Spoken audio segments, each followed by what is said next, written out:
the Pixel Response Podcast.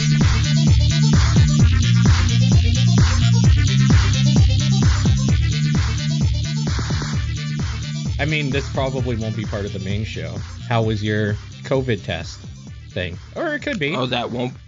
Yeah, I was thinking that would be the start of our episode 156. Okay. Pixel Response Revival. COVID.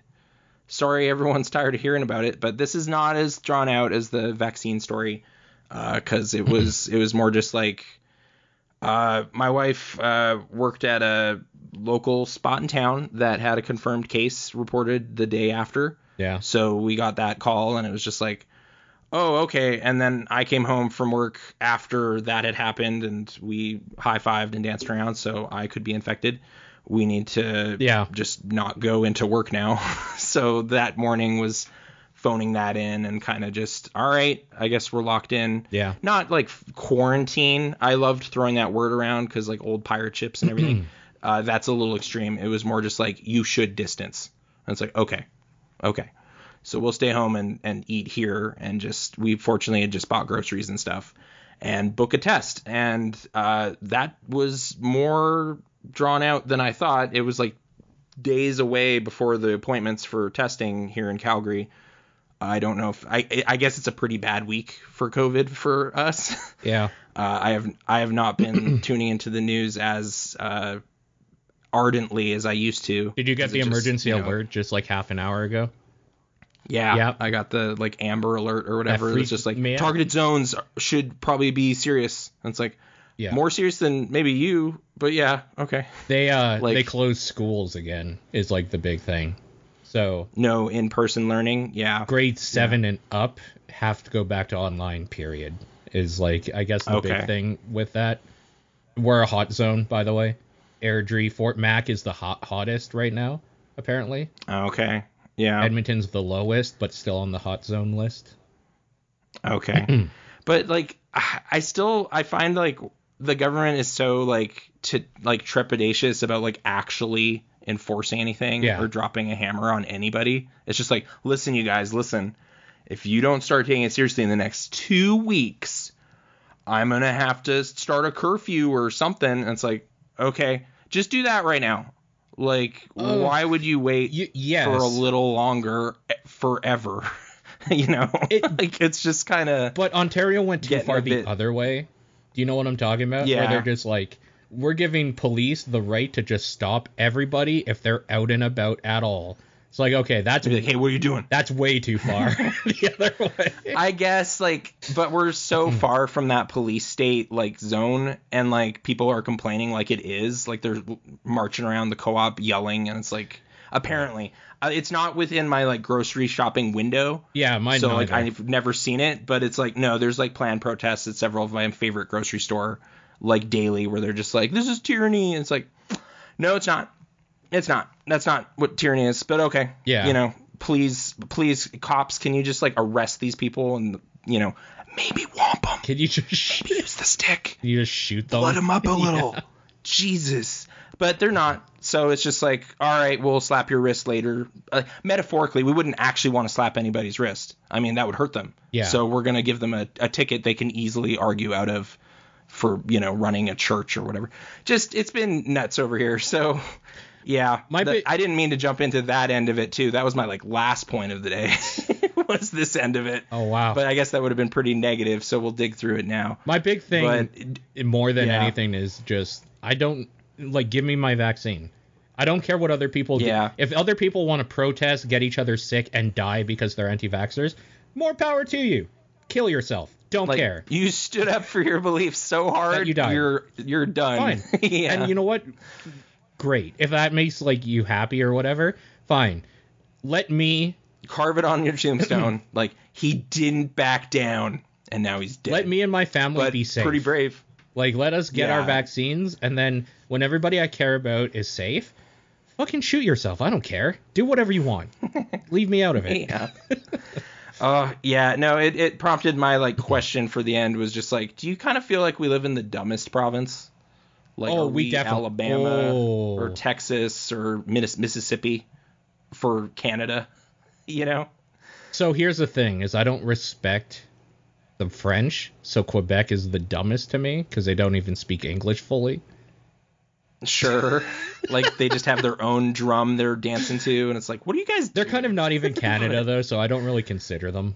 They don't even want to be. 25 years ago or whatever, the referendum and everything, like, they kind of wanted out, but didn't. And Yeah.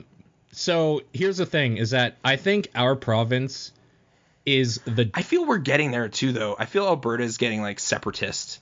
Oh, it has... don't want to do that It has been for... I think maybe less so now, because we no longer have money to do it. Yeah, so, like the oil rug being pulled out. It's just we've always been separatist a little bit. But, sorry, I stepped on a point you were about to... Yes, no. Our province is fucking retarded. But I feel like everybody here is principled and kind of fight for what they believe in, even if it's dumb. In a way, Saskatchewan doesn't do anything. They're quiet, and that's fine. I can't stand BC. People from BC annoy the shit out of me just because they have this, like, snootiness about them for some reason, even though their province is nothing but mountain. My perception of them is they're kind of like our San Francisco is like Vancouver anyway. Yeah, but like a sure. lot of BC has this kind of like, sure. Oh, you know, the vineyards, and we're kind of cultured over here, and we get the good bands come here, and we're kind of really happy about that. And it's just like, yeah, I mean, you're near the coast and it's nice weather, like it obviously draws people there. I don't know, like it's a weird boast. Our province is very much the stupid parts of Texas, like not the Austins but maybe like the Houstons or something, or Dallas. I think pockets of Edmonton might be the Austin, you know, yeah, like they have BioWare there too. Like that's like my thing. You know, decent barbecue or something. I don't know. I've been warming up to Edmonton just as a place. Oh, I hate Edmonton. Because my cousins live up there. Oh. Yeah, I'm reading some stories of their history. I'm going to send you a name here. Do you know this name? Oh, I don't have the chat open. I switched to full video. Oh. Can you just tell me? No, just in case you know it and you don't want. Do you recognize that name? Talk about it. Oh, man. Okay. Bloop. Oh, yeah. That's my cousin who works at, like, a ski place. Oh. Yeah. Okay. Wish him happy birthday for me tomorrow, because my computer told me it's his birthday on the 1st. Okay. Yeah, he was on some old Top Down episodes talking about Call of Duty, because he was the guy up on that stuff. But why would my computer say that it's his birthday? Like, he's obviously saved in a calendar for some reason, and I don't know why. I don't know. Like, he was part of the PAX crew for, like, a little bit there. Were we part of a Facebook group for that? I bet... Maybe Facebook would have something like that probably happened. Yeah. Well, it's Dustin anyway. I'm gonna say his name now. Okay. Because I do know who that is. Yeah. Happy birthday to him tomorrow. There you go. Yeah, one of the OG podcast guests for this whole initiative, I guess. Yeah. But yeah, just getting a little chippy about the whole situation in Alberta right now. Dude, I think we're all just tired of this COVID shit in general, and it's getting to a head. The weird thing is that the US has been shit for a while now. Canada, we thought we were shit, but it actually took until now for it to start blowing up, really. Well, no, it was weird. We thought we were hot shit. Like, we thought we were, like, acing it for a long time. Yeah. And then it's just like, oh, now it's vaccine time, and we're, like, doing terrible at rolling it out. Because everybody thought that, vaccines out, we're done. It's like, no, that's not how that works. We still need to get vaccinated. Oh, yeah. Tons of people on the streets, like, just hanging around, going places. And it's like, I get it. We sort of did that, like, a couple weeks ago. But, like, we were, outside and trying to just, like, have our masks and take care of some stuff, drop some stuff off of places, get rid of some stuff. Like, we weren't trying to just be out and about. But... yeah, it's a nice day out, so it's going to draw people out. It's just happening, and it's the worst week for cases ever. And the variants are through the roof and everything, so it's just like, go inside. I know it's hard, but there's so much content. I don't know how to compel you to stay inside. But, it's been a bit vexing. But one of the things you can do inside, I'll advocate for some inside activities.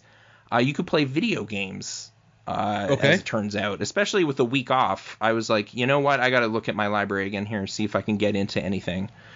So there was a handful of games I kind of poked around at. Oh. Part of this was just looking at Steam again and kind of like making some calls of just like, you know what? I am never going to play this. I'm going to uninstall it and sort it into, like just whatever. What game? Get this out of here. Which one? What were they? I'll get to the big one that I made that call on in a little bit. But there was a bunch. It was just like, you know what? I tried to get back into Bioshock Infinite. Wasn't feeling it. Uninstall it. Gone. Like stuff like that. Like just like revisiting things and just being like, it's not clicking now. Don't need it. Yeah, okay. You know. Does it spark joy? I gave up on Hellblade. I just was like, no, this isn't actually enjoyable. So it might be short and have a cool twist or something, but it should have been fun. Deleted. Mm-hmm. You know, I don't know what your experience was with that. I heard it's about mental illness and it gets really compelling, but it shouldn't start with like a bunch of bad puzzles for like hours. That would be my design advice, is like get to the good stuff. I don't know. Okay. Did you play that? Yeah, it's one of my favorite games of that year, and you're just completely wrong. But that's fine. It should have been fun. I don't know. It's definitely it's stressful. It's definitely not what I would call fun. I definitely agree. And no, I mean for the puzzle stuff. I was just getting lost in like wooden villages looking for symbols and stuff. Yeah. It's like, I don't want to do this. Just get to when it's about something. I know exactly. It's the first area with like the Crow King or something, the Witch King. There's like a crow dude, like yeah. Like I was expecting kind of like a one night sit down journey type experience where it's like 2-3 hours. Oh no, I got stuck. It's like enough. 5, probably. Yeah, I like set aside a night for it, and I was like, I'm still in like the midst of fighting stuff and like getting in battles and things, and I thought this was about like Silent Hill Shattered Memories or something, some sort of Peter Stormare is going to suddenly be there being like, you're in a psychologist's office and this actually isn't happening. And what? Like Shutter Island or something? Yeah, I was like, no. It's definitely not that. Okay. I don't know. Like that Team Ninja, is it? Or no, Team Ninja's Ninja Gaiden. Ninja Theory? It's right? One of the ninjas. I don't remember which one does which, but yes. Like Enslaved and DMC and all that. I don't know what happened with them, because like I was synced up with them for a bit. Like I actually liked Heavenly Sword and Enslaved quite a bit. And then DMC, I was just like, I don't like what this is. I never played that one. I'm not feeling it. Yeah, I got to the Fox News stuff. I guess we're years out. I fought the Raptor news graphic, which I think was the level everyone was like, dude, you got to check this out. You basically fight Rush Limbaugh or whatever. And it's like, yeah, you do. That guy's dead. He is now, yeah. I killed him. In DMC. Yeah. And then I was like, all right, I guess that was the peak of this game, so I'm just going to stop. Like, I was just kind of over it. I don't know what happened. So, I'm sorry, their BAFTA winning narrative triumph, I just was like, I don't know. I got the VR version too. Like, I could look at that. I don't know if that gets to the juice faster. But yeah, I remember that's my hot the take thing on with that. People not liking DMC was literally just Dante. Yeah, like there was a lot of just like, oh, he looks different. I'm writing this off because I liked how it was. And it's like, no, it's not that. No, I know. It just wasn't. I didn't want that kind of action game the way they were doing it. Here's the thing, is that if you know what they do, which is Heavenly Sword, Enslaved, DMC, Senua's Sacrifice is very different. So I could definitely see it just like not resonating for sure with some people. I admire like trying to do something weird and like it still looks sharp and everything, but it was just like getting mired in like being lost in a busted up village or whatever. Like it just felt like I was an idiot. It sucks too, because I don't like feeling that way. If you got further into it, it becomes more set piecey where it's not as puzzle heavy, I would say at some point. I would say it makes a worse first impression than the game actually is, if that makes any sense. Yeah. But like also, it felt like there could have been a crust I could break through, but I just didn't do it. Yeah, also, if there's so many things to play that if you're not feeling it, why bother? Like, it felt like I was forcing it. Yeah, so for sure. I can like resume my save if I ever decide to like take a swing at it again, but it was just not the game this time. Sure. The ones that were House of the Dead. Oh, I keep doing that. Typing of the Dead. Overkill, probably. Overkill, yeah. Which I've just been playing a level each day, just kind of having fun. We should co-op that. That's fun. That's a fun co-op. Oh, does it have online co-op? Yeah, John and I did that co-op one day. Awesome. That's fun. It took me a bit to realize it's like, oh no, you don't have to capitalize. what? Yeah. You don't have to hit space. No, What? Like, it was just like, oh, this is way easier. Yeah. Like, it's kind of weird that they don't make you do... I kind of wish they did make you do that, you know? Yeah, I was like going full out, like trying to get it right, and then it's like, no, you're just wasting types. Like, you're just slowing down for no reason. It's like, oh, okay, why is it in capital then on the screen? Like, what are you doing? But all right, I'm clicking motherfucker as my difficulty. Does that make it harder or cursier or both? I think both. I think, aren't you getting words like supercalifragilisticexpialidocious on like... Yeah, you're getting some obtuse phrasing and stuff for sure. Indefatigable, like just weird things they're throwing at you. And like sometimes which is okay. I think you get non-words too, like just made up words sometimes. Okay. I haven't seen that quite yet. I don't remember, but yeah, no, that game's fun. All of those games, in whatever way they're presented, I find fun. I found some of the cutscenes a bit grating, like with the character. Like, I actually really liked the chapter I just did. It was Varla and Candy were the main characters, and they're not as like dumb. Is it the strip? No, it was like this weird meat packing plant. Oh, okay. It's early. It was like the third level, like the third big like horror film or whatever that you're in. Mm-hmm. But yeah, you know, just type in. It's been pretty fun. I guess it's a Wii game originally that they made into the typing. Yeah. So that's been a thing. Gorogoa, which is this puzzle thing. Yes, this is one I still haven't looked at. This is different perspective shifting stuff and pictures, right? Yeah, it's kind of like the draw was like, oh, it's kind of like a, you know, hidden object game or something, but it's got way more going on logic wise than that. Like, you're kind of shifting these panels around this grid of 4, and like the pictures line up in different ways, like comic panels kind of thing, and you can zoom in and out on them and it'll affect each other. It's hard to explain, but it's got a pretty, like, I don't know, involved logic and art. Like, the art style is kind of nice and simple presentation, and it's just interesting to click on and puzzle out some things for a little bit. I've been kind of, if I get into a stuck spot, I'll just like walk away from it. So it's been short sessions with that, and then I'll come back and like, oh, okay, I see now. I can move this by doing this and this and this and this and this. Okay, now there's some crazy clock puzzle. I don't know what to do with that, so I'm just gonna walk away from that. You know, come back to it when I'm up for some puzzling. Sure. But yeah, it's been pretty nice. It's Annapurna Interactive put that out. Yeah, like I kind of wanted to show it to my wife, but then she's like, oh no, this looks really interesting. I want to play this. So I don't want to see anything about this, and like ran out of the room. So it's like, oh, okay. I don't want to spoil the puzzles. Sure. So yeah, but pretty good impression there. And then the big one that like really clicked with me, at least so far, and I'm like kind of weirded out by it, is Recore Definitive Edition, the robot game. Okay. That was like an Xbox One exclusive initially and kind of got panned a little bit. No, review-wise. The problem with that game is that I think it was unfinished. Yeah, I heard like it falls off. Like there's like a 5th robot that wasn't even in the shipping game. Yeah. And like it just starts janking up or something at like the end, and it's like, oh, that's terrible, because the combat feels really good and I like how it jumps. Like, it feels kind of wonky, like Crackdown 1 or something. Like, you're navigating these environments kind of herky-jerky in a way. I feel like it feels real free and like open. Yeah. There's some sort of Metroid-y lock-on combat stuff, and like you're pulling these robot cores, and there's different like elements to your weapons and stuff. Like, there's a lot going on that I'm like really digging. Yeah. So if this definitive edition like finished it, then great. There's like a cool video game that is there. Yeah. You know.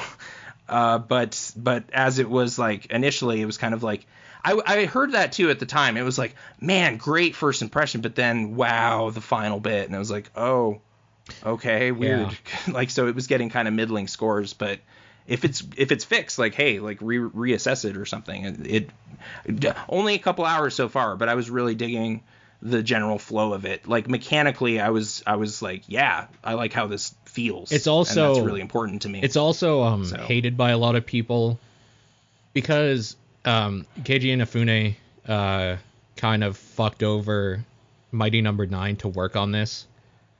Oh, sure. This was the second game that he was just like, putting some of that time and money into. Okay. Yeah, it's Concept, I guess, which is him, right? Yeah. Okay. So so if a bunch of salty 2090 or like, you know, Mighty Number 9 fans were upset about it, then I guess that affects it. But it's got robot, like it sort of feels like that. Like it's got cool robot designs, and you can see the Mega Man. I got a robot dog, you know. No, it's a super fun. It would be a cool prototype as like a Mega Man Legends type thing, like with some of the mechanics in it. I did play a few hours of it until I read the like, it doesn't have an ending sort of thing. And I remember Sean, I think, was saying something like that too, where it's like, it just stops at some point. Okay. And I was like, oh. Like bad 50s B movies, kind of just like, we ran out of money. It's over. Yeah. It's like, I think he even said something along the lines of like, you can actually tell where like they stopped running or stopped having money or time or something. It's like, oh, interesting. Well, I'm not going to play that anymore, I guess, for now. Like it runs out of trail and just runs into the ravine. And it's like, oh, weird. That's so crazy. Yeah. But like, just mechanically, I'm really digging just running around, shooting and jumping. So yeah, it's fun. I'm gonna keep going until I run out of track or the definitive edition is good. Like a verdict awaiting, I guess, on how it all pans out. Sure. But I was really having a good night. And then another session or two. So it's been pretty fun. But that's the big ones for me this week. And Brain Age in the background, you know, like Brain Age 2. Yeah, back on the brain training. Okay. Ryuta Kawashima, he's helping me get sharp again. Man, I've been pretty close to just plugging some of that shit in because I've been wanting to play Rhythm Heaven again. But I'm afraid I might break my screen. Oh, my new 3DS started like peeling. Like the red is coming off of it. I had to put a sticker on it just to like bandage it. Is this like the type you have? Like that, but on the top. Yeah. I put a sticker on mine. Okay. Yeah. Like, sorry, I just saw a video of the bottom of Paul's. Yeah, it's just starting to peel out. I don't know what happened. Like I put it near something hot or something. Like it's just like, no. Or just after X number of years. Is it where like the like this area down here? If you tilt it down a little bit, I think I saw some evidence of like silver coming through. Yeah. You see some silver coming through? It's actually right here. You can see it. Yeah. Okay. That was happening on the top of mine. So I was seeing it like every time I picked it up. It's like, what is happening? So I got this red Atari sticker, kind of put it on. I gotta be honest with you. If this loses all of its red tint and it's just kind of like a metal looking DS, that's gonna be kind of fucking sweet. Yeah, like I wasn't too upset. It's not like the yellow Super Nintendo, but it's still like, oh, this is wearing out. Yeah. Like I remember when I bought this, like it didn't seem that long ago. But I guess this is an old new 3DS. So great. Gotta take care of it. But it's been fun to be using it again. It's a great system. Have you been playing any big video games this week? Or it's called... Or is that a top-down thing? It's called Nier is the thing. Oh, Replicant. Yeah. Square root of 1.5. That's right.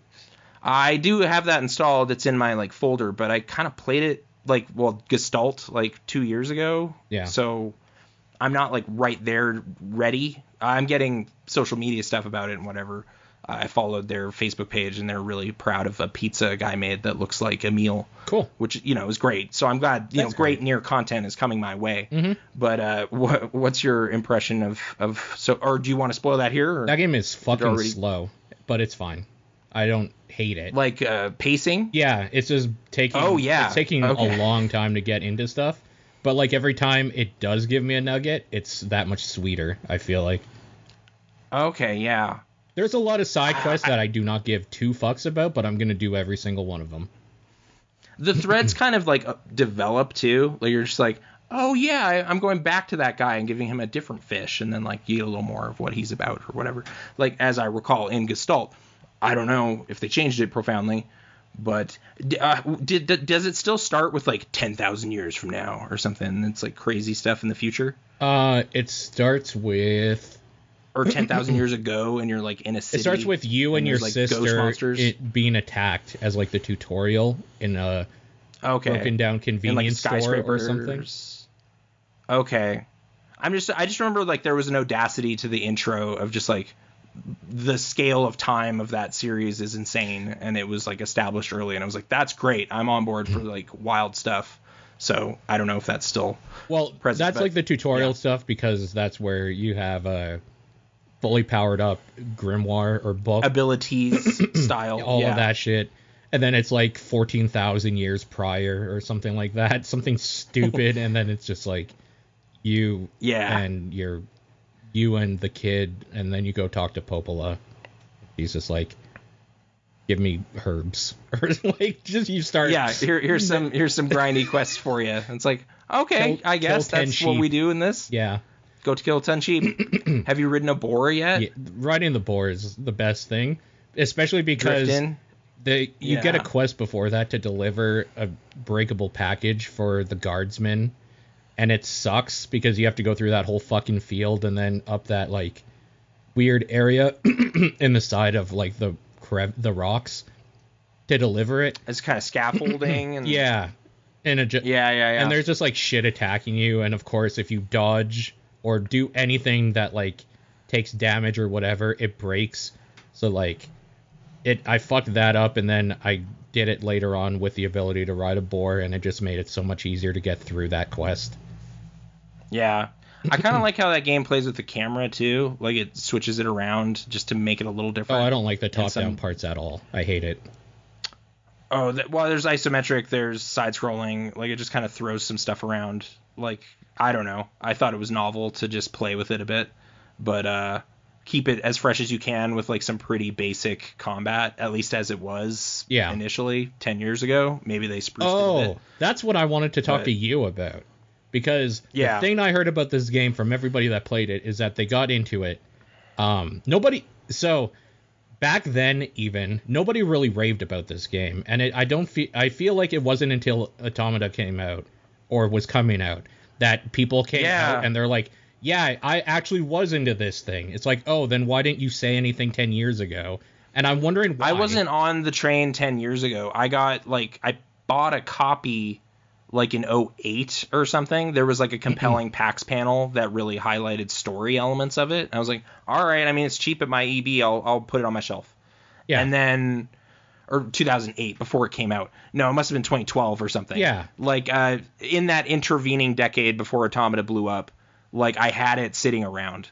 So then when Automata blew up, it was like, okay, I'm going to do the thing I sometimes don't do, or like don't even recommend doing, is like I'm going to go back to the first one in the series and just see if this clicks. Yeah. And I'll play that if it clicks. And it totally clicked, was the thing. Yeah. So I was like, oh, and then I got into it. So I didn't feel like I was a true blue Nier OG guy at all. I don't feel like but I was happily enjoying it in my bubble. Nobody talked about it. Nobody defended it. Anyways, the thing I wanted to talk to you about is the thing, even the people that loved it, they all agree that the combat was fucking terrible. And pretty basic mashy. Yeah. I want to know. Yeah. Yeah, like what was terrible about it, because I know that with this version, they made it more like Automata's combat because that was good. Oh. Yeah. So honestly, I didn't even find it like bad. I was just interpreting it as like, oh, it's kind of like Dynasty Warriors or like not like 99 Nights or something. Like it's just kind of basic. Like it's just heavy, light, bash. The monsters look kind of cool. Like it was inobtrusive, but not like, oh yeah, there's a great combo system or something. Like it just didn't have a lot of depth at all. Did it not have any combos at all? Oh, there's big numbers happening on the screen for like achievements and stuff, but there's not like it just you can hit the buttons differently to do like 2 kicks followed up with a sword slash and a bunch, because you can in this. Like, yeah, no, it's there. It was just I honestly also with Yoko Taro stuff, I'm like easy mode. Don't need it. Don't need to die. Oh, if I game over, I've failed. I just stick on whatever it gives me. Normal, I guess. Yeah. Like, minute I get a game over in a Yoko Taro game, it's like, all right, switch to easy, and then just have an amazing time. Like, I just don't feel anything bad about it, because he doesn't lock any achievements behind it either. Sure. Like, he the designer, I don't know if he makes that call, but, you know. I mean, nobody He doesn't care about that. Yeah. Yeah. So I didn't either, and just was like, I need this to just go down as smooth as I can, because this is like kind of this weird janky old thing, you know? Yeah, like I'm wondering if that weird janky old thing problem is gone, because I don't feel that at all. And like I am, oh good, I'm obviously playing. That's honestly feels just like a different Automata, 100%. Is there kind of some schmuppy stuff still, like a bunch of bullets coming at you, and you're all the time? Yeah. Yep. Okay. Yeah, that sounds on point with that. I'm curious with some of the camera stuff, like how if it's the same as it was. But I guess I have it. I bought it. I'll find out when I play it. Honestly, I think Brittany might be on deck for playing it before I am. Like, I'll just maybe see her play it. Well, because the only difference between the two is you don't play as Papa Nier, right?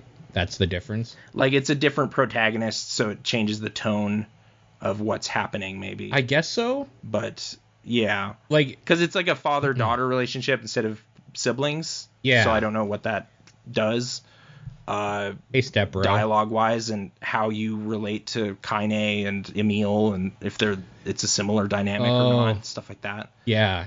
I was under the impression it's literally the same lines and everything. Okay. But I don't know. I almost hope so, because there's some really great, just square over the top nonsense that happens. So I don't want it to be like, oh no, we got serious. I need to ask you one more thing. No, swing for the moon. Because I couldn't find any information about this. I remember one of the things that, so going back a little bit on what I said, nobody ever talked about this game for a long time.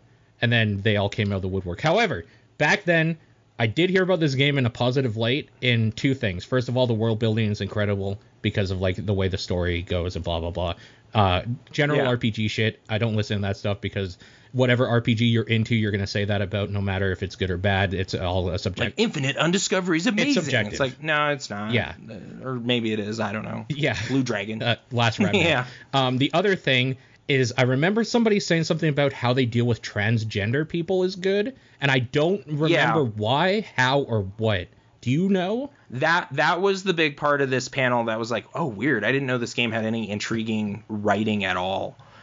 Yes, I do know, and it's sort of a big thing for one of the characters, I guess. Like I would say they're kind of intersex, and the way that comes out, there's almost like a novel section, like a text RPG section. Okay. And if you really read that, it gets into some of that. Okay. And it was also weird. It was like, oh, it's like they designed like a dungeon that just isn't. It's like Zork or something, like or whatever. That's one of the parts. But it's really just like one of the key characters is like LGBTQIA whatever. But not like they kind of not one of the main characters though. One of the main characters. Yeah, one of the main characters. Yeah. Okay, but not like Bondage Papa. Like nobody I would miss. Oh, not somebody you're playing. Yeah. Like as. Or whatever. I was under but you will Okay, I was under the impression this story. It's that like you can play as a transgender person, and that was novel. I mean, especially in 2010, that was super novel or whatever. In 2010, yeah, from Japan, like it was kind of like, oh, you know, and I don't feel they misstep hard. It's kind of, it was interesting. It was an interesting component. I don't want to know anymore, so that's good. Yeah, good. Okay. Okay. So there you go. Nier is out there. And that pizza looked pretty good. So I can't eat it, dude. I got my tooth pulled. Remember that? Oh. Remember that broke? Did I talk about how I broke my tooth on here? Yeah. Okay. To me, I don't know if it made it to air. It did. But yeah, it definitely did on TDP. The cracked teeth. Okay. Unsavable.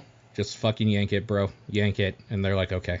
And they yanked it. So that's what I did. Oh man. This week. So bananas or what can you eat this week? It's been a lot of smoothies because they're nice and cold and feel good on the gums. Today I had chicken nuggets. And that was a bit, those can get chewy, so. Yeah. Hopefully. So I should say this isn't a tooth that's like a wisdom tooth or like a molar or anywhere where you do a lot of chewing.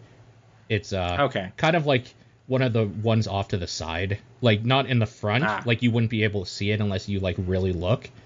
So it's easy to avoid and kind of hard, like even putting gauze in or whatever to stop the bleeding. It was kind of hard to because it's pretty weird. Okay. So it's just like I have one good side of my mouth kind of thing right now. Like most of my mouth, except for like maybe 10% of it is totally fine. So Okay. I felt okay trying something like a normal-ish type of thing, but still not like a giant burger or something I have to bite into big. Something I can kind of pop in and just do a little chewing or whatever. It went okay, but I'll let you know if like I'm in like excruciating pain as we're talking because something came out. Who knows? But I feel fine. No pizza though. Not yet, anyway. Okay. We'll save that for the future. I guess I can leapfrog off of like our Nier talk to go into like Golden Week is happening right now. Yeah, I was trying to see if there's any good deal I want. There was a handful of like Japanese developed stuff. Steam is having a Golden Week sale. Yes. And I was like, oh, perfect. Like, let's see what's happening here. Because there's definitely been a handful of games I've just kind of just not bothered with because it's like, it's like $70 and I'm not really a fighting game guy. But, it's $10. Great. So Tekken I picked 7. Up Tekken 7, which is 80 gigabytes. So I didn't install it. Oh. Because why? Okay. I don't know. I installed Soul Calibur 6 instead because it's 20, and that makes more sense, and it's newer. So what's the bloat? What's the fat on the Tekken? I know this is probably gonna piss off one of our listeners, so I'm sorry, Hank. Yeah. Soul Calibur is better. It's a better game. So I mean, I like mashing on some stuff. Like I'm sure technically speaking that's not true, but like fun speaking, it's better. I don't know. You might be right. There's weapons. You might be right. Yeah. And Soul Calibur 3 had that create a fighter mode where I spent a whole bunch of time creating different characters from different properties I liked. So that's all. No, and I know that junk's in there, so I have that one installed. Yeah. I haven't launched it yet. But yeah, no, Tekken I'm like down for. We're just like, we gotta like reorganize our hard drives a bit to make room for this beast. I did not know that was what was gonna happen. The story mode in Tekken 7 though is like chef's kiss though. I will give them that. That story is great. Okay. So. Okay. Speaking of story stuff, I've been intrigued by DOA 5 story for years, and I just don't know what to do with that game because it's like free to play on Steam. Like it's got like a giant bundle of crap you can buy, but it's like, can I just play the story for free? I don't remember. Do I need to? Or it's like, well, you don't get the good costume for Kasumi. And it's like, that's fine. I just want to see the madness, and then I thought it was you just straight up didn't get Kasumi. Like I think it's you buy the characters.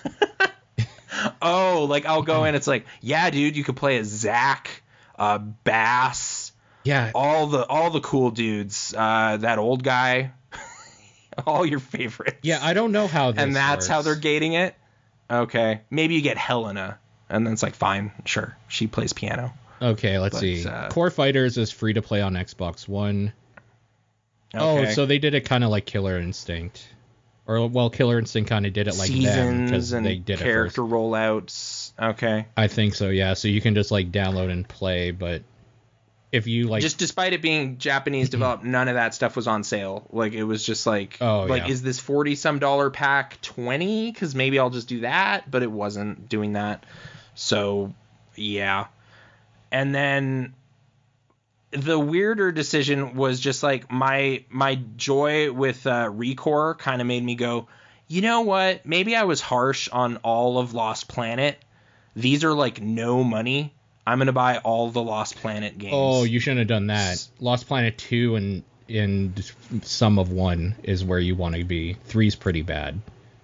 3's bad? Okay, that was bad. Like $8. Okay. So I screwed up there. 2's the one. But 2's actually... 2 was the one I like looked at in 10 and was like, this is kind of interesting, but like there's a lot of co-op stuff and I'm not really here for that right now. I don't know. But it seemed like there's some cool business in here. Yeah. So that one was a dirt cheap deal, like $4. It's fighting giant monster-ish things. Yeah. That's all it is. In sci-fi settings, so it with heat management and all this weird stuff. So I don't know. I was vaguely into the first one as well as like just an achievement hunting dude on the 360 for a bit there. I was trying to play that game. Sure. So just for the price, it was just like, yeah, let's take a look at what's going on here. And then Little Nightmares, I just was interested in how weird it looked. It looked kind of like Inside, but surreal. I don't know. Yeah, I love those games. Yeah. Okay. Yeah, I was just like, this is like $5 and it looks really like Burton-esque or something. Yeah, that's a good way to put it. Think of it's more puzzly than like Inside, like and Limbo and stuff. Okay. No, definitely not more puzzly than Limbo, because Limbo is I would say primarily a puzzle game more than anything. I like the puzzles, and I actually prefer Limbo. I would say it's somewhere between those two. Okay. Like, puzzle wise. Yeah, it just kind of was on this list of like discounted stuff, and I was like, you know what? Like, I don't know if this is like a jam for people or not, but this looks. You know what it is? It's a bunch of like horrific vignettes essentially, where you play a character, and there's like, I think there's some grotesque characters in the trailer, like 4 to 6 of them, and each like level kind of has a story or gimmick they're doing, and like. They're kind of horrific, some of them. Like, just... Yeah, it looked pretty gnarly. But not jump scary, which is what I appreciate. I like horror. I don't like things just screaming in my face. That's just annoying. Okay. It's not cheap shocks. It's just not at this all. Is a weird place. Not at all, no. I don't like being in this space. Super, disturbing things going on, and weird commentaries on people and food and, like, gluttony specifically. And okay. Little moral lessons in there, and like fables. Maybe, I don't know. It's weird. It's like a bunch of little nightmares. Like, what do you say, right? Little nightmares. It's a little series of nightmares. So yeah, I was intrigued by that. So, and again, like Golden Week sale, super cheap. So I don't know. It was just kind of like, it's just this like zone of game development. I was also like looking at like, oh yeah, Earth Defense Force, those could be fun, and like just looking through other publishers and thinking about recent offerings and whatever. And I think I'm okay. I shored up on a couple like 10 games or something. I've been considering picking up all of the Yakuza games on the sale. Yeah. Aren't they part of Game Pass, though? That looked like one of the big gets for Xbox Game Pass. I think so. It was a bunch of Yakuza. I'm a little worried, though. So I love Game Pass. I can't get to every game on there. Like, and I want to... I was looking at it, too, as an option, but it was this weird thing where it's like, oh, man, I bought, like, a lot of these over the years. And, like, had I not, this would be a great way to, like, just jump in. But, I was looking for, like, 10... Connection? No, I'm still hearing you. Okay, yeah, you're good now. There was a weird hiccup. Yeah. Okay. I was looking for like a 10 threshold of like good value stuff, and there was like 7 or 8, and I was like, I shouldn't subscribe to this, I guess, because like I could probably just buy these, and then I'm set forever. I'm not like roped into another PlayStation Plus situation, which I finally canceled. Xbox though? I have a 360. I never got a one. Oh. Of any kind. Okay. So then because it's just the PC side of it. If you have an Xbox and a PC, like Game Pass is a no-brainer, I feel. No-brainer, yeah, for sure. Yeah. But I only have the PC one. I was looking at that package. Yeah. And I was a little weirded out. Like, they have Forza Horizon 4, but not 3, not 2. Like, it was just like, oh, okay. I wouldn't mind checking more of this out, but I don't think it was there. Flight Simulator was on there, which was one I was curious about. Yep. And then if I ever like, hey, it's Yakuza time, it's like maybe because they have so many, but it's like I'm already like I have 0, I have 5 partway through. Like there's so much of that series, and they eat up a lot of time. So I haven't taken a full run at any of that like with full commitment yet. Sure. So I'm just not there right now with that. But yeah, I've been considering maybe getting the Danganronpa series. Yeah, never played them. Those are definitely on sale right now. So. I like those on a portable. Like there's just something like book-like about them, right? So I like having that as a book option. But we talked about Doki Doki last week. Like that experience can translate to the big screen in a weird way. I just don't know if those games specifically, the Danganronpa games. I played 2 of them. I played 999 on stream on my PC, and it was still compelling. Yeah. Like, for sure. I played the version where you don't have to go through a bunch of bullshit though, where like. Oh, interesting. Yeah. Where actual. That Yoko Taro easy mode style is just like, oh, this is extremely obnoxious. I'm just gonna load up a FAQ right here and now we're enjoying ourselves again. With some of the puzzles apparently, like, that the you encounter. actual well, not the actual, because mine was an official the release. DS version. The DS version didn't have like a flow chart or any of that shit, and like this was, let's see the other thing now. Jump to this, and like, yeah. Oh, dude. Yeah, I got so used to the janky way it was presented on the DS that I was like, all right, gotta fast forward all this. And then, like, I played through 78% of, like, Virtue's Last Reward that way, too. Yeah. Because I just assumed it didn't And then change. you realize... Like, no, you can just pick it and go there. Yeah. Oh, why didn't... Well, that would have saved me hours of my life. Like, it was such a weird moment. It was stupid. Yeah. But I got used to the way it was. So it's just like, yeah, hold fast forward, wait for the new stuff. Like, whoops. So... Yep. I still like that game, too. But, you know... The one I burnt on was Zero Time Dilemma, the last one. I remember we still were doing the show regularly when you were playing it, and you're just like, I can't do it anymore. I wish it was crisper or something. It's like it went down in budget between 2 and 3, and it's like a bummer. But like I've heard that complaint from a lot of people. It seems to have... They wrote the story, like it's there. I need to start over, I think, at this point. Like just revisit it completely fresh head. And maybe I can get into it again. But yeah, it was a bit of a disappointment at the time, just because it was like, I wish they got more money. They deserve more money. After those first two, they really should have been given a grant or something. Like they're just doing great work over there. Yeah. But oh well, yeah. But okay. It's all game stuff really this week for me. Do you have a movie or anything to break up the action? We could talk about Mortal Kombat. All right, let's talk about Mortal Kombat, Ed Boon's own. I don't have much to say about it. It's bad. You're like, my friend Ryan was kind of like flummoxed a bit when I told him you said it was horrible, because he was like from OK Video, like my co-caster over there. He was just like, what? Like, it's just dumb. It's just like violent and stupid. And I had a good time. Not fun. Like, it's dumb. It's violent and stupid, but it's not fun. It doesn't... Like, the characters are too wooden, what's not popping? It's so self-serious. Yeah. Every character you might want to, like... If you're a fan of the video games, every character you might want to be like, yeah, give me more of that guy, is like... Whatever. Sub-Zero's the bad guy in this, and, like, part of, like, the Outland gang, so he's just, like, a weird, ominous presence the whole time, instead of kind of, like, the guy you want to root for. Scorpion's basically not in this game. Instead, it's his... the main character is his like ancestor for like 100 years later or whatever. He's the most... Scorpion's ancestor? Yeah, it's the most basic shitty character ever that doesn't exist in the game. His name is Cole Young, and he doesn't have any powers until the very end, and then he has like... And then he says, get over here. So his power is literally... No, his power is literally he can get the shit kicked out of him. It starts off with him like winning matches by basically doing the Homer thing of let them hate you a bunch, and eventually you'll tire them out. And it's just kind of like... He's just got a brain cushion. Last like 2 rounds, basically.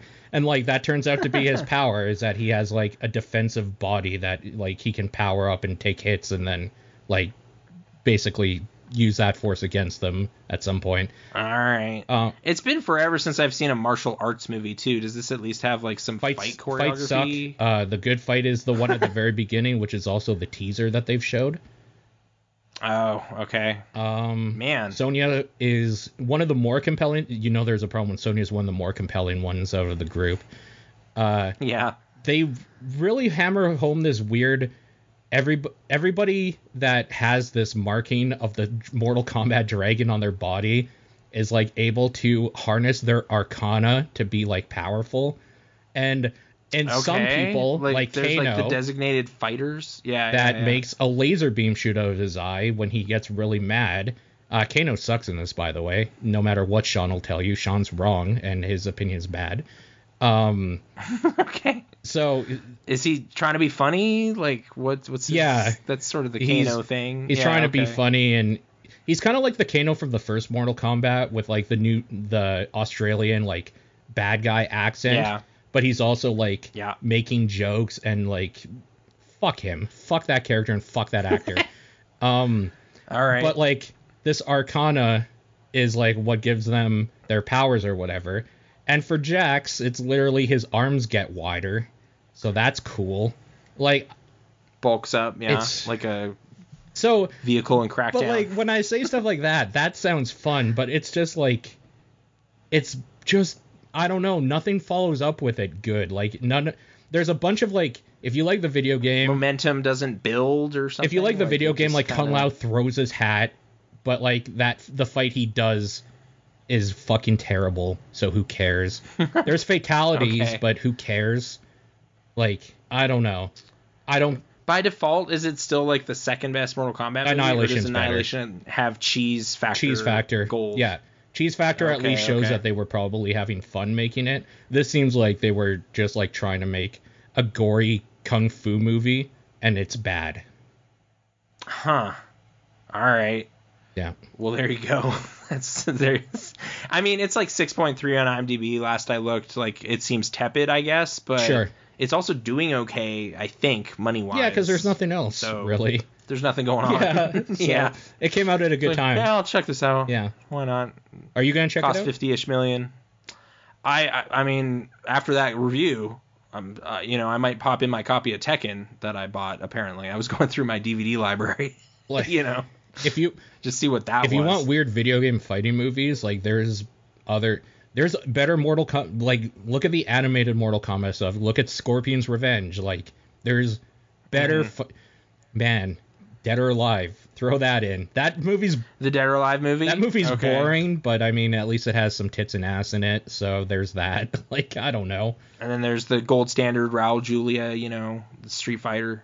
Yeah. I don't know if that's still the gold standard, but that's a fun movie. That's a fun movie. So. That's the thing is that I don't mind if a movie is really fucking bad if it seems like it's having fun.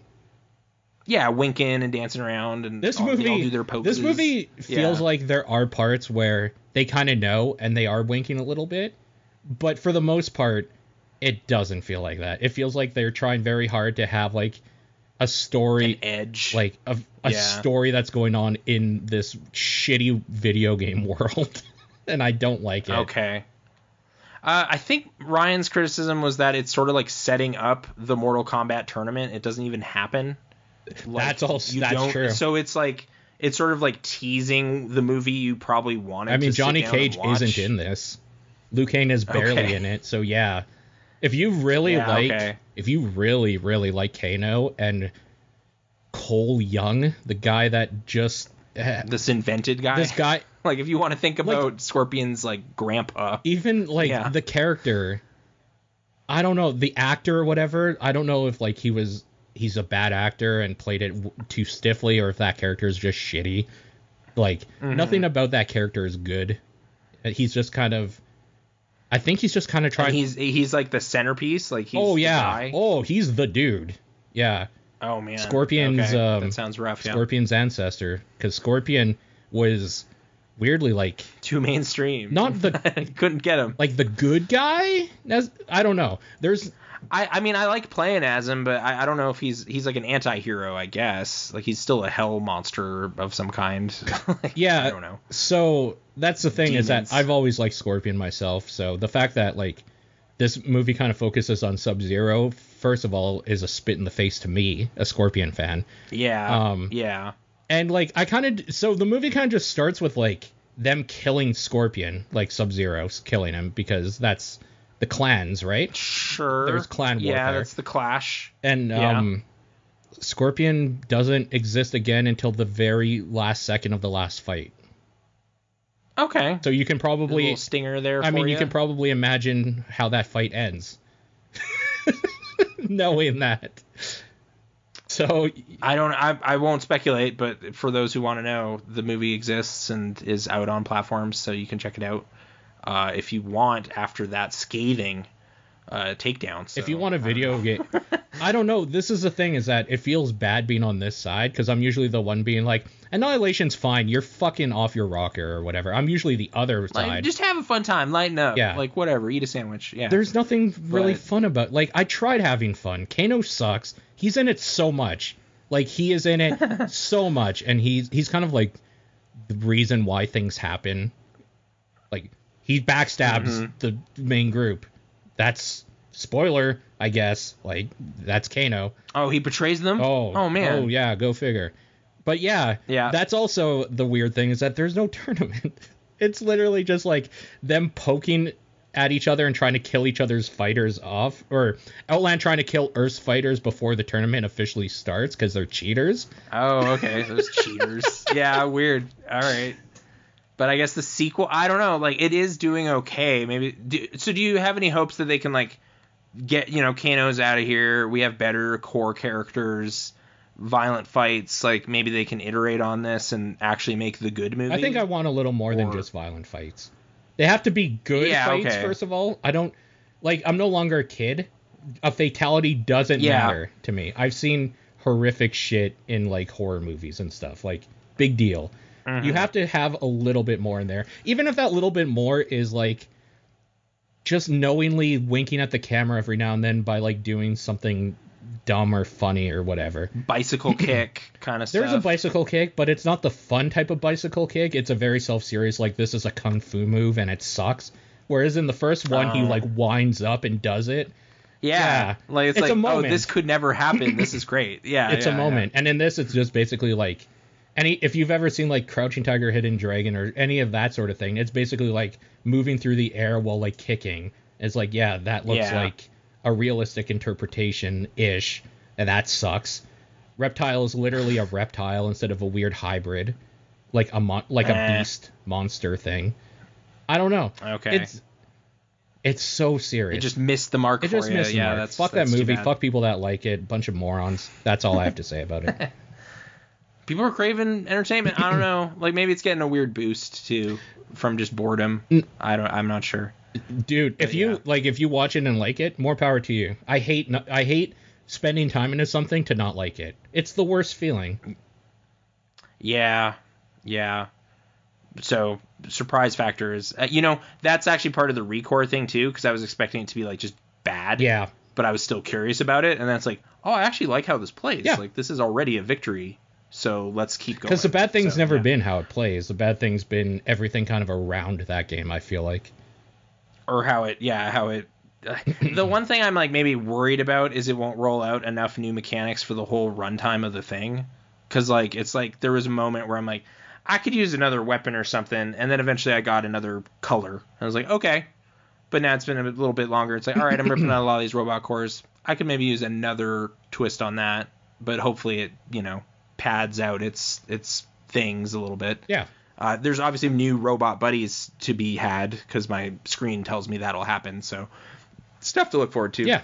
But let's take a trip back in the time machine. Okay. Looking at some forgotten treasure that I dug out of some old magazines. Mostly GMR. I think a Nintendo.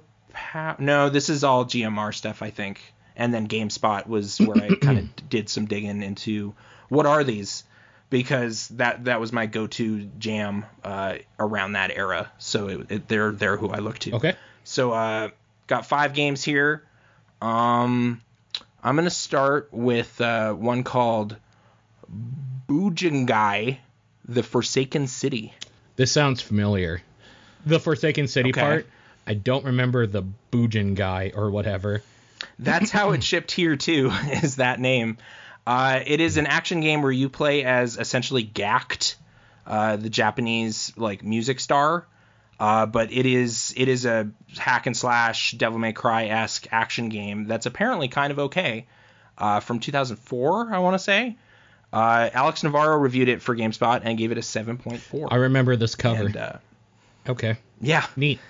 Like, it's just, there was a bunch of these at this time, I guess, and, like, some of them are totally fine, it sounds like. They just got overshadowed by the big dogs. Yeah. Like your Devil May Cries and whatnot. Sure. So if you have an appetite for cutting things, this looked kind of cool as just a weird novelty. Apparently, Gact doesn't voice act at all. He just has his likeness in there. So for Gact fans, adjust your expectations. You're not going to get, like, some amazing performances or whatever. It's just he kind of looks like that dude. But, if that means anything to you. Doesn't. Yeah. In a similar vein, and one that kind of was like, oh, okay. Like, Koei Tecmo, I was talking about Dynasty Warriors Combat a little bit. Crimson Sea 2. Is that any relation to Crimson Skies? Like, same idea? No. There's some other Crimson games. This one's a bit weird because it is a sequel to an Xbox exclusive. Okay. but this was a PlayStation exclusive because they kind of figured there might be more audience here for this. Okay. It's like a Koei Tecmo thing where you're fighting like outlandish aliens and monsters and stuff. Like, it sounded kind of neat. This also got a 7.4 on GameSpot. That was Greg Kasavin who took a look at that one.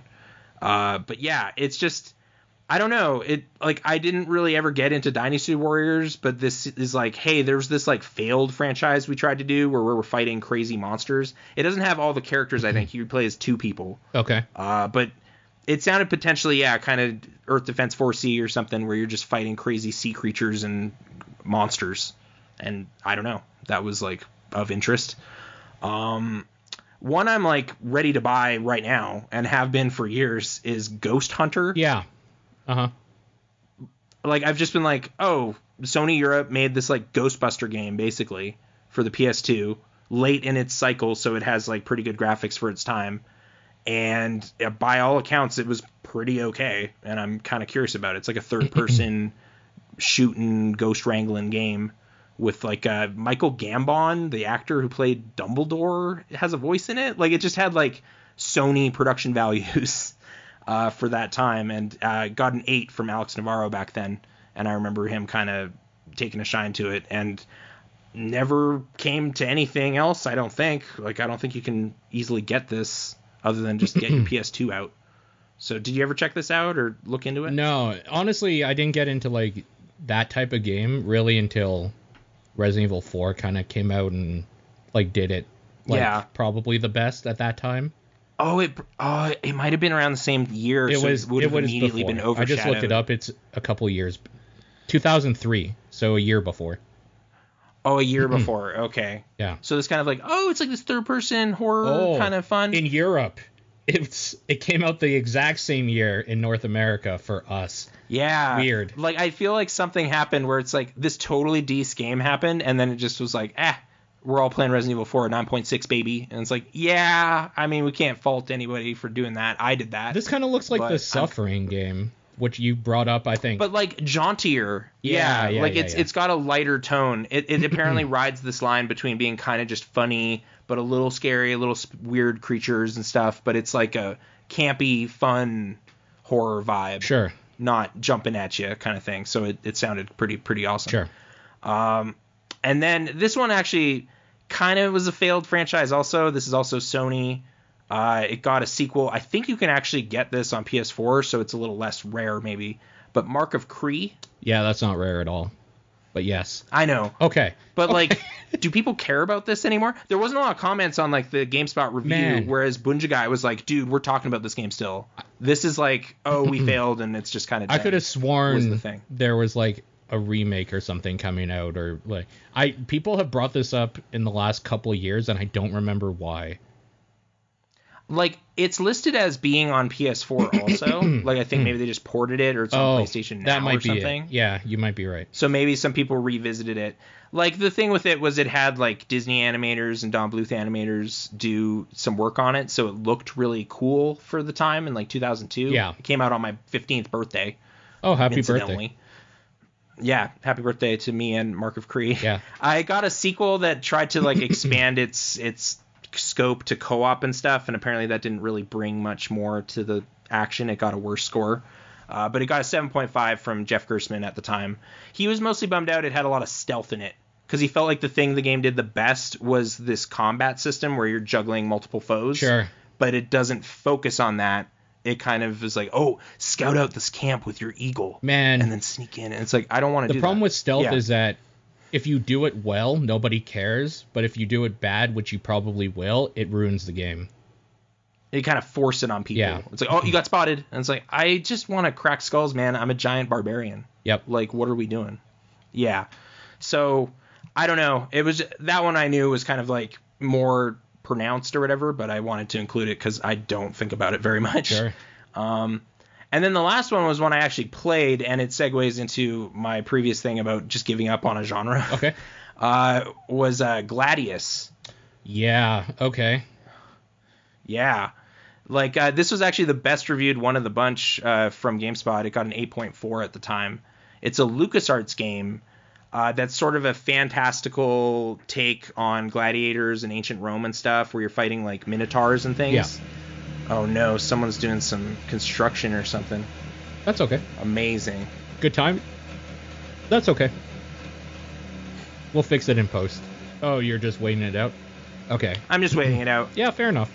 I'm going to talk about it. So I didn't know if Treasure is supposed to be good or bad, but I wanted to remind you because I was reminded of it while reading a magazine. Yeah. Beowulf, the movie, had a video game, and it's Bad God of War. Oh, wow. The, like, Ray Winstone? That weird the Robert CG Zemeckis one. thing. Yeah. The 3D movie. So that got a video game, and it's Bad God of War, and I want it so bad. I want to play it. That era of stuff is getting past my magazine ownership days, but that's, like, some achievement mysteries there for me. Yeah. That's cool. I'll expand my scope when I need to, but I've got plenty of junk coming out of this era for now. But yeah, Gladius I actually played on the GameCube for a bit. This whole genre, though, like the strategy RPG, is just something I like lose patience for partway through every time. Like I can put in a dozen, maybe 24 hours, and then just be like, yeah, I'm tired of this. And then that's it. Just drop it cold. Doesn't matter. Like what the story was doing, anything. It's just like, all right. Like I don't know what it is. It's just, it keeps happening. This was one that happened to Final Fantasy Tactics Advance. Like it just keeps happening. I think it's just something about the remote viewing of I never get engaged with the characters. I know that's what Fire Emblem apparently brings to the table, but I think that happened with that too. Like I played one of the GBA ones. Like it's just this like thing with me. I can't do it. Weird. Okay. That's fair. You're waiting for this is why we don't do it early. This is why Saturday is apparently the better day to do it, because something must be going on in the basement. Yeah. The big one that I just gave up on from that, like just uninstalled it, was XCOM Enemy Unknown. I was just like, nah, not even gonna pretend I'm gonna like this. Like, is it because you feel fucked over? Because I get that. I like it, but I also get that you can only fail a 99% so much. Statistically, you shouldn't be failing it as much as you do. Like, I played a good chunk of it on PS3 at one point. Like, it was a Plus game. Yeah. Like, 8 hours or something. And then it was just, I kind of boxed myself into where it's like, I am doing real bad now, and I don't really see how I can get out. Like, I have a shitty team now, and what do I do with that? So it's just, I don't know. It was just like, I don't want to try this anymore. I love UFOs. I like the milieu they're playing in, but it just wasn't all connecting. And I know that was like Giant Bomb's Game of the Year that year. Like there was a lot of hype cloud around it, but it's just an avenue of gaming. I'm just like, I don't care. I'm not going to pretend. I haven't found the magic game, I guess, like in this space that like has all of what I want it to be doing, and also just keeps me through it. Maybe I need to start with something shorter and simpler, like a Banner Saga. I don't know, to get in. But I don't know. Yeah. It's one of those things where I feel like every genre, and I like actually mean every genre, has a game that even if you don't like the genre, you could probably get into. But at this point, why bother? There's millions of games we need to play. I know, yeah. It's just, I feel like it's like a whole avenue I've kind of short shrifted, but it's like I keep throwing some time at it here and there. Disgaea, like whatever it is, get it on a PlayStation Portable or Vita or something and be like, all right, yeah, you got crazy penguins and, sneak up behind them. I don't care. Like, I don't know. It just doesn't resonate the way it needs to for me to like really get invested. Like, Persona has a bunch of creatures in it that you have, but it's like a standard JRPG kind of framework, the best and Pokemon. I love that for sure. Yeah. Like it's just the positioning around a grid format. I don't know what it is. It's just like, I don't love this. Like Chrono Trigger rides a line, I guess, because you're on the open world, but you're not really like maneuvering. Sure. Like it's not get behind him. That's the whole point. If you're not attacking from the side, why are you even attacking? Sure. It's like, I don't want to do that. Let's just hit A on like super Omni Slash and just watch it blow up. Like I don't want to deal with the positional. Oh, you're elevated, so you get a bonus. And it's like does Octopath do that? Because I've also been like squinting at that. I don't know, but that's on Game Pass, and that's the perfect price for me to try that game finally. I've been waiting, and now it is. So.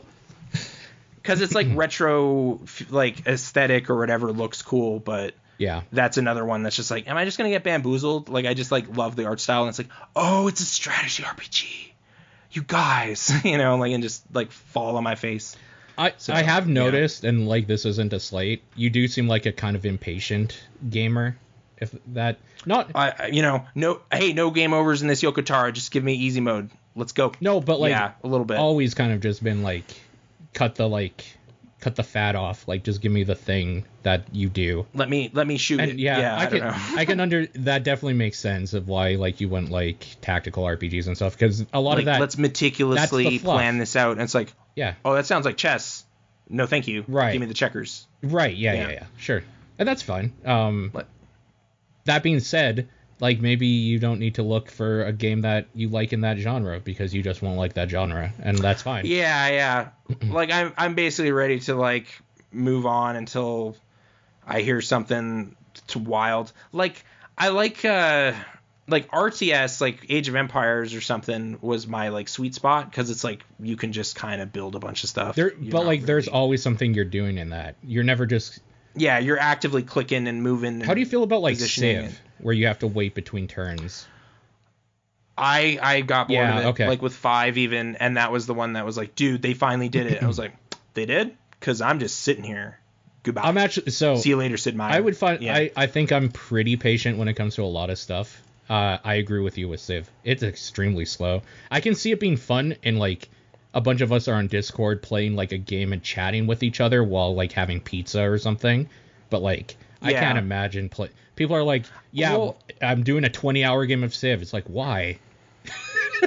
Yeah, I think I enjoyed like the first 4 or 5 hours, and then I'm told it's like, oh yeah, and then there's the lag time where like the empires are just building up and everything. Yeah, it's like, oh wow, yeah, you should cut that out because that's trash. I'm just sitting here clicking next and then calculating. Yeah. All right. Exactly. Yeah. Like Catherine the Great or something. Get over here and start some shit, because this is not happening. Like I don't know. It was just not doing it. Yeah. Like for Headlander Nimoy talking to you, I guess. So maybe that's the magic. But I don't know. Like I was just like, all right, this isn't working here either. Sid Meier's Pirates, I remember enjoying that. I do like that was some of those games though as podcast games, because sometimes it's just nice to have a thing to kind of like look at while you're listening to a podcast and you're kind of not paying attention to either. And you're just like, oh, the city state wants some help with what? Like just sure, managing a thing. Yeah, I see like abstractly the appeal. I know Brittany got way into 5 and her roommates played hundreds of hours of it and whatever. Sure. But it just isn't where I game, I guess. Yeah. So that's the update on that. Sure. Yeah. So Steam sprucing. And then Dare is the best Gorillaz song. Like we figured it out. So it's it's definitely on the best album. It's the only signal. Yeah. It's the only signal. Like every time it came out, I was like, yeah, I want to hear that right now, all the time. Like this week. There were times you didn't want to hear like Clint Eastwood. Yeah. Really? Like, it's just like, it takes too long to get going. Let's skip on. Wow. But Dare, it's just that's immediate. A stupid like, take. oh yeah. Wow. I know, but I was putting a bunch of stuff in the playlist. Like I think the thing with Demon Days is like I'm either listening to the whole album or just Dare. Like I don't want to play around. Oh, I don't think it's even the best song on that album necessarily. But it like stands on its own enough where I'm not like expecting anything after or before. It can just dance. You like dance music. I don't. So that's kind of the thing. Like I don't love dance music. I don't care about it. Okay. So that makes sense. Yeah. Okay. But like they have to have, maybe not on that album. Oh, maybe I should. No, dude, I was throwing Dirty Harry on. Clint Eastwood is great also, but it wasn't the one I was looking Clint at. Eastwood's very much Demon not Days. as dancey as Dare or no. Yeah. It's like, hey, I got kids with guns going on. It's like, yeah, but like you need the album. If you're gonna listen to that? Maybe 19-2000 is probably like the next danciest. That's a pretty happy song at least. All right. I don't know. I wouldn't say that's like an amazing song. It's good, but that's not my favorite. I don't know. It's more just like this is all a side effect of like trying to actually make a big Spotify playlist that I like having on all the time. So I'm just like like clicking like, seeing how I feel when it comes up. Okay. And like certain ones are getting pruned out of just like, I don't always want this apparently, but there's some that are just like, I always want this to happen. Like I'm never upset when this happens. And that's the gold standard. What about Super Fast Jellyfish? That was like the only good song on that album, so basically. I'm trying to I did enjoy it from It's not that dancey what is that? Either. Plastic Beach, yeah. I like Plastic Beach itself, the song, but it wouldn't fit this at all. It's too I kind of hate that album, honestly. I know you do. My friend Ryan loves that album, and he'll like go to really bat over Demon Days for it, and it's just like, I don't know what you're talking about, but we can't. Music conversations are so tangled. That's a bad take. I don't know. That album's bad. Pitchfork agrees with him, but I don't agree with them a lot of the time either, so I don't know. I've never read Pitchfork. Interesting. Oh, they're so funny. Like, they're so serious. Yeah, I don't. And it's just like, how are you doing that about this? I don't want that in my life. Oh, it's great for making fun of. Like, Portlandia did some great, like, riffs on them. Because, it's just, this is music. How are you this bent out of shape about this? Like, that's why I don't like great. Anthony Fantano either. I kind of like... I kind of like that he cares so much about it, but I also just don't like him. I've staved out of that black hole. Like, I've just saw people bitching about, like, one of my favorite albums in relation to his review of it. It's like, oh, I will never listen to this person ever. What album? Thank you. Goodbye. Mouth Dreams. Like a mashup album by Neil Cicierega, which was the keystone to Mario 35 being the greatest thing that happened last year. Oh, I see. So it's just like, oh, whatever you have to say, you can take, and much like the COVID patients that Paul was alluding to earlier, go die. I don't care. Get out of here. Get off the internet. Yeah. I like when people are passionate about something like that, but I don't like when their take is stupid. Or prescribing likes for, I don't know. I haven't seen it. Yeah. Don't want to hear totally. it. Music criticism is a hilarious mistake, and I will mock it for. But I mean, I don't know. But yeah, I didn't know there were people in this world who didn't agree that Demon Days is their like. Honestly, if you had to get rid of, if every artist or group or whatever had to get rid of their whole library except for one album, they had to choose one. Gorillaz is Demon Days. That's the one you choose. You need to keep that one. Yeah. Like, I know they keep doing new things, and I can see why people would say their first one, because it's like, I get it. It came out when you were a teenager and you got really into that genre from it. It's nostalgia. I get it. You're wrong. Demon Days is better. Track by track, it doesn't do the thing. It has like highs, but I love the real whole listening experience of that album. Like, especially the last like 5-6 tracks, just like on a story. So you can't just, I'm gonna throw. I love hearing Dennis Hopper. I just want to have him in here. It's like no. He's dead. You can't redo that song. No, it's perfect audio. But it's got to be part of its whole thing. So I don't know. But for just one-off little taste of it, Dare is the one that I gravitated to. I feel like I should say I don't hate Dare. I just think that's a big. I don't know which song on that album I would say is my favorite. Honestly, if you made me choose, I don't think I could. Like, I need to be in a mood for like Feel Good Inc. or something. Like, I can't just like be in it when it happens. But Dare like brings me into it every time. Feel Good Inc. has. I guess this is music criticism, so apologies to Anthony, but we're not saying you need to like any of this. I'm just saying what worked for when I was hanging around my house sorting emails and whatever. Feel Good Inc. is one of those songs that, like, I loved Gorillaz, and then, like, that's the song that kind of dropped from the new album before it came out. And I was just like, they did it again. They did it. And, like, every time I listened to that song, I felt good. But, yeah, like, when it comes up on that album, I never skip it, but I never go to it. Does that make sense? Sure, okay. It's like, zero in right in on this one. It's like, no, it's fine. It's a good component of. In fact, the song I skip, now that I'm looking at the full list, whenever I'm listening to that album, if I'm going to, is "Oh Green World." That song's kind of bad. Huh. it doesn't spark memories. Between kids with guns and Dirty Harry. Yeah. It's like, oh, you're just interrupting the flow here a little bit. I think it's the one. I hate it when that happens. I think it's the one that's like, oh, green world, never gonna find me, or something like that. It's just bad. There's like albums that are like one track away from being like perfect. Yeah. Like for me, I love like Justice and their first album. I'm gonna call it Genesis, but it's Cross or whatever. Cross. Yeah. Valentine is just this like nothing song on there, and it's just like, all right, like it's here, it's fine, I guess, but it's just like getting in the way. Every album has more one. Greatness. Like every album has one, so it's fine. I guess the intro, I'm not going to count the intro because that's kind of cheating. It's like, well, you got to set the tone a little bit, get into the but the tone is set with the drum track at the beginning of Last Living Souls and the build up. That's a great intro. Mm-hmm. You don't need an intro to the intro to the song. Oh, I kind of like the weird like audio bit, like the I don't know what to call that, the skit I guess. Play. Yeah.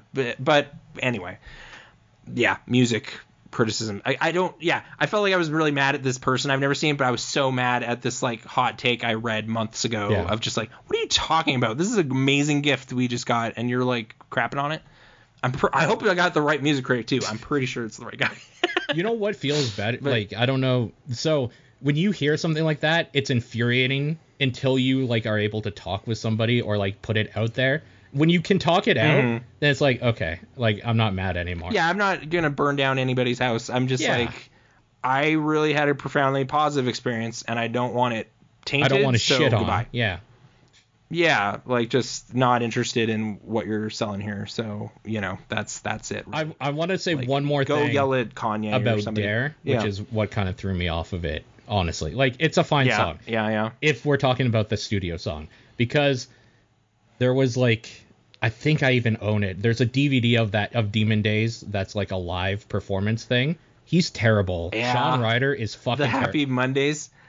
Or whatever, Blue Mondays? Yeah, whatever. The like broken Manchester wreck of a person guy. He ruins that song live so bad that I was just like, that version's bad. I bet that doesn't work.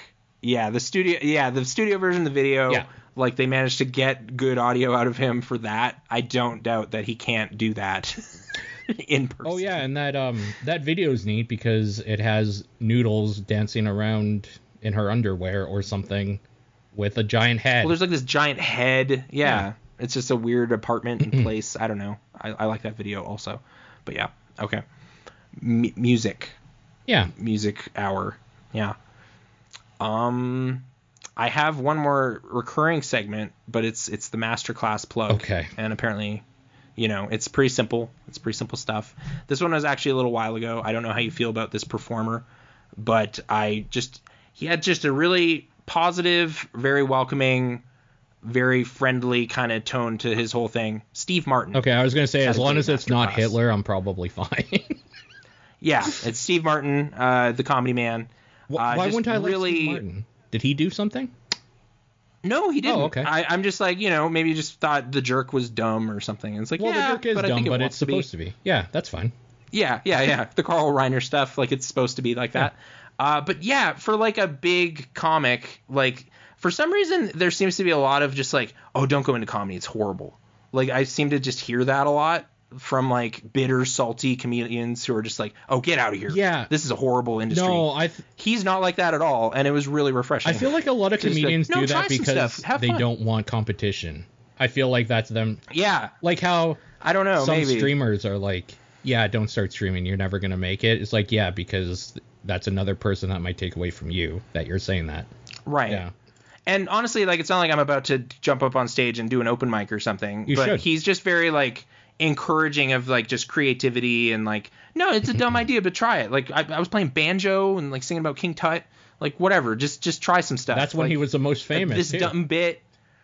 Yeah. Like, it just goes back into a lot of his stuff. He has, like, kind of workshops with young comedians and goes through some of their bits. And I thought that would be cringy and bad, but it's really fun to kind of see them roll ideas and stuff. Like, it was a fun little course. So I just wanted to look at it and say that was a cool one. If anyone's gotten pulled into that web of stuff, cool. It was a good one. So yeah, Steve Martin. I watched Dead Men Don't Wear Plaid also as part of that, and I kind of fell asleep, but that's not because it's bad. It was really late. Yeah. At night, and that movie's weird. It's black and white. They're sampling old movies. Like, it was like a weird rhythm to it. You got me wondering if there's any movie Steve Martin stars in that I like really am like, yeah, I love that movie, because I don't think there is. I don't think I hate any of them, but... Yeah, the one big, huge one for me is Planes, Trains, and Automobiles, but that's like a John Candy thing. Yeah, too. That's not a Steve Martin thing. That's duo. John Candy. Yeah, like he's the straight man, like he's Neil Page, the boring business guy, and he gets to do some stuff, but it's not like a Steve Martin vehicle. A joint? Steve Martin joint? Yeah. I haven't looked at Roxanne in a while. I remember it being pretty good. LA Story I remember really liking. As like his big creative thing that he put a lot of time into. It's like this sort of satire about Hollywood and the movie industry, and it's kind of over the top in a fun way. Man, looking through this list, yeah. Again, I wouldn't say any of these are necessarily bad, but I don't care. Yeah, I don't know that there's the one you can be like, this is it. Like, The Jerk was a big breakthrough for like silly, dumb stuff, you know? And like, but he has good parts in like, as littler, like I love him as the dentist in in Little Shop of Horrors. Three Amigos was okay. He's like not my favorite. I wish it was better. Yeah, that's a good way to put it. I don't know what it was. Like, it was like, this could be awesome, and then it just kind of isn't. But I'm trying to, and then I kind of got into the family comedies and the Pink Panther remakes and Cheaper by the Dozens and whatever. Like, I'm trying to think if there was something that was has an audience, but it's not me.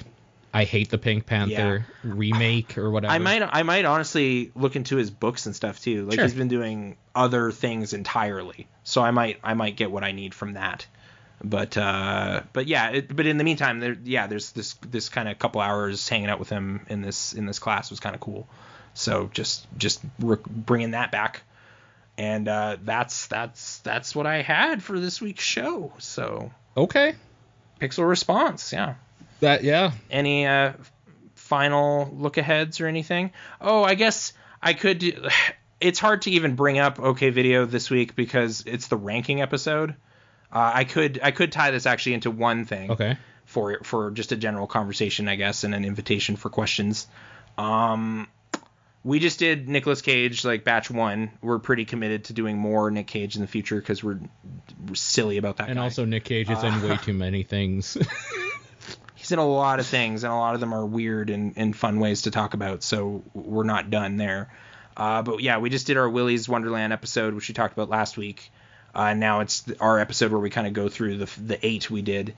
But is there any kind of Nick Cage stuff you feel like should be on our radar for next batch? Did you guys do Face Off? I don't know if you know. We did not. Yeah, that's the one because he plays a bad guy and a good guy in the same movie. So Castor Troy, yeah, that's probably a shoe-in pretty much for. And he's weirdly like, he's a very. So the bad guy part where he plays Castor Troy is extraordinarily good at him being over the top stupid. And then the other part is him being just kind of like a good guy, like an 8mm or like a cop. Sean Archer being like actually really distraught. It's weird. It's great.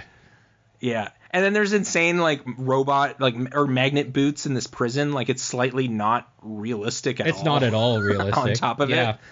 Boat chases and everything. Yeah, Face Off's definitely. We kind of want to, like, I don't know if we can triple dip on the action stuff because there's kind of those big 3 there with like Con Air, The Rock, and Face Off. Like, you don't want all of them in one run. Did you do Con Air this time? We did. What's your action one for this time? Jesus Christ. Oh man, I screwed up. I think it was Firebirds. Oh, you fucked up. I included that trash. No. Yeah, I really. It probably should have been The Rock or Con Air this time around. But yeah, and then we kind of had the De Palma thriller Snake Eyes, which isn't really action. It's more thriller. So, yeah, I feel we missed like a Did you guys like Snake Eyes? Output. That movie's kind of boring. It kind of sunk near the bottom of both of our situations just by default. Like, we liked things about it, but it's hard to really get too jazzed up about it. Yeah, it had some problems. So, but we get into that. Yeah. Have I ever told you what the first Nick Cage movie I ever saw was? I don't think so. As I was a kid, I saw it because my parents rented it. It's It Could Happen to You. And it's like, oh no, it's the most just like milquetoast Nick Cage thing. He's just like a dude. Romantic comedy. He's a dude. Yeah. Like, there's nothing special about Nick Cage in that at all. And it kind of, they win, like, him and a waitress win a lottery, and it's just like cute and nothing. Like I don't know when that movie came out. I must have been like 7 years old or something. Like, I think it was 94. Okay, I would have been 9-ish then, and it's probably a year or two after it came out. Yeah. No, that one's kind of not on our like immediate plan. It shouldn't be because it's too generic. But like after that, the next one the movie I saw after that with Nick Cage was Con Air. As is like, yeah, okay, I guess this is the dude. I saw it before The Rock, which is weird because a lot of kids at that time were talking about The Rock. Think The Rock like was on A Channel Prime Ticket Movie or something, and that might have been A Channel an early exposure. Holy shit. Yeah. Yeah. Remember A Channel? I do. Yeah. Prime Ticket Movie. Dar McBool, dude. Yeah. You seem like a neat guy. The weather. Didn't you have like a weird like I knew his kid or something? I thought you had a story about Dar McBool. I don't think so. I don't have a like key Dar McBool story. I definitely know somebody who like is related to like somebody he knows or like classmates with somebody. It must have been or like a friend I don't talk to anymore. I definitely remember somebody having a like 2-person connection to Dar McBool somehow. Like 2 degrees of separation from Dar McBool. Yeah. Okay. Weird. Local weatherman. Yeah, for anybody I guess you and I are the only people who know who this fucker is. So yeah, like, Nicolas Cage's The Weatherman, should that be in consideration or you know? I think like, it's Gore Verbinski. Did you guys do National Treasure? No, but we can. No, I know you can, but it just seems like you missed a lot of big ones this time around. We were kind of trying to cut into some like deep cuts, like Red Rock West and stuff people might not have looked at. But then just some of our personal favorites. We were a bit selfish with our choices a little bit this time. Okay. But yeah, we'll expand the net. I specifically like for the first like phase of this podcast was kind of zeroing in on like no, not that one, like the deeper cut. And it's like people might want to have watched this, like, you know, like we're expanding our horizon a little on what we're looking at going forward. It's just like this isn't really that popular, like it's not obscure at all. This is, we're finding a happy balance where it's like this isn't the most talked about movie ever, but it's also not like, so it's weird, like, you know, under a you and I have somewhere. been talking online for years, and like there is this weird balance of like I could be a pretentious sack of shit and just talk about this thing nobody cares about, but nobody's going to listen. But like, is there something a little more popular that I could talk about that like I also like that other people might also like to hear about, or what? It's this weird balance that you kind of have to do at some point. Like one of my season ideas is probably a terrible idea. It's like, let's go on IMDb and see like what are Oscar winning movies that like nobody even ranked, like nobody cares about anymore. Like it's like less than 5,000 people even bothered to put a number on it. No, because when you go into that territory, you know, that's interesting at least. Yeah, it's like this one Best Actor, and then everyone went and just moved on. You know, like yeah. That's at least interesting. That's like one of the ideas in the pot. Yeah. Yeah, I don't know, but the fun part I think for you guys is when you get to Nick Cage after the early 2000s and like 90s, where he started just taking like bad jobs, like Bangkok Dangerous and Season of the Witch, and there's like there's a point of burden, like, where it's like, we've brought up Bangkok Dangerous as like a negative example so many times. Maybe we need to watch it. Yeah. Put it in. Yeah. And just be like, all right, let's take a look at the hair plugs. Let's watch the nonsensical shooting bottles of water scene or whatever was happening there. But then there's like weird actually stuff. Look at it. That you can like be like, we can talk about color out of space now. Great. Yeah. Now we can get into like something that is liked. Mandy. It's something. Weird how there was like a point in time there. Nick Cage has had this weird like oscillating up and down in his career for so long, and there was a big down during our like formative years in the last like 10 years, and he's kind of starting to go back up with like Drive Dangerous and Mandy and Drive Angry, like, and Mandy and. Right, and then he's got some projects lined up this year. Like, we're hopeful that this is a real comeback. That's part of what we want to contribute to the Nicolas Cage story. Is just like, no, dude, this guy can really do it when he wants to, and it's happened before. Look at this one. He was in a lot of big stuff in the late 90s and early 2000s. Like, some of them kind of important stuff too. Like some really good stuff. Yeah. Some stuff, like Lord of War, I think people think is better than it is, but it's still not bad. I like that movie.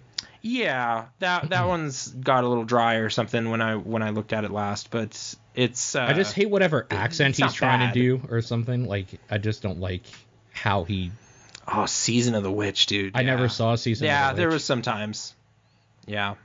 Oh, I have a little poster for it. Right. I found the other day. Great. It's like, oh, good. I can memorialize this. Did you talk about Ghost Rider? Comic book movies very big these days. We're trying to... I think we'd gravitate to Spirit of Vengeance. That's that was on our long list for sure. Sure. Okay. So I think that's where we'd go if we take a crack at Ghost Rider. Yeah. Yeah. What about like World Trade Center and this weird like... So dry. I own that movie. Yeah. I don't like, other than his mustache, I don't know that there's much you can even talk about. Like, it's just nothing really fun about that. I guess, are you talking about Nick Cage specifically? Because the thing you should talk about, if like, when you talk about... We're talking about the movie. When you talk about a movie like that, Nick Cage isn't like the thing you're talking about. It's the fact that they kind of felt it okay to exploit this thing. Like 2 years they started making it after the tragedy, like... it's like generally he's been the centerpiece of like the stuff we've been looking at. In cases where it's like it's kind of just a big drama and he's there, like I don't think we'd sort of the same for It Could Happen to You. It's like this is just a cute little thing and you could sub in almost anybody. Like I don't think that would really be the like, oh well, obviously that was actually the thing we kind of almost stumbled on with Firebirds. It was just like, oh, this just kind of sucks. Yeah, like he can't even carry this to glory because it's not on his shoulders. It's like a lot of Tommy Lee Jones and stuff. It's like, this is not as fun as I remember. What about like Wicker Man? Wicker Man is key stuff that'll definitely happen. Yeah, okay. Key stuff. This bad remake of a movie is key. Oh, yeah, that's definitely on the plan. So, okay. But, yeah. So that's the update on that side of the network. The network. The Pixel. It's credited as the Pixel Response Podcast Network. I know we're not actually really on it, but I am on both, so I don't know. It works again. But yeah, and that Do you want me to say our catchy catchphrase, or do you want to give a last call? I don't think I really have anything. I kind of hope at some point you and I can talk like in depth about Nier. That might be a full like show by itself, though. Yeah, I might have to. It's more me actually like playing that game because you've played it, and we could have a discussion. Essentially, yeah. I guess I could learn the contrasts that way, but I do have it ready. I don't know. We'll see what. I guess the impetus is me beating it. You don't really have to because you can talk about it either way. I would think so, yeah. And then if I learn like, oh, Replicant does this instead of this, and it's like, oh, weird. Like, I guess that's intriguing. I would assume I can't really be spoiled, right? Because I played through Gestalt. Yeah, because they didn't change any story stuff from what I know. Okay. So. Yeah, I would assume that's safe territory. So, and it's a pretty vividly remembered game. So. Yeah, Yeah, we can do that in the future. That'd be interesting, I think. Because that seems so like... There you go. Stay tuned for a special spoiler Nier cast. Some point. In the future. But until then, thanks for sailing with us. Bye. I'm Nathan, and this is Paul. And you were on our ship.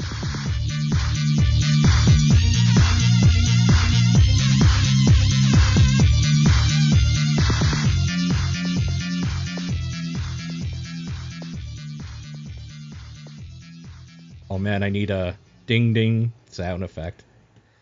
Oh, we do. Yeah, I'll find one. Like the gong, we'll find one. Yeah. I wonder if you could actually just buy one and like hang it on my desk here, because there's kind of like ding, an ding, overlooking thing that I could just like hit it with. That'd be kind of fun.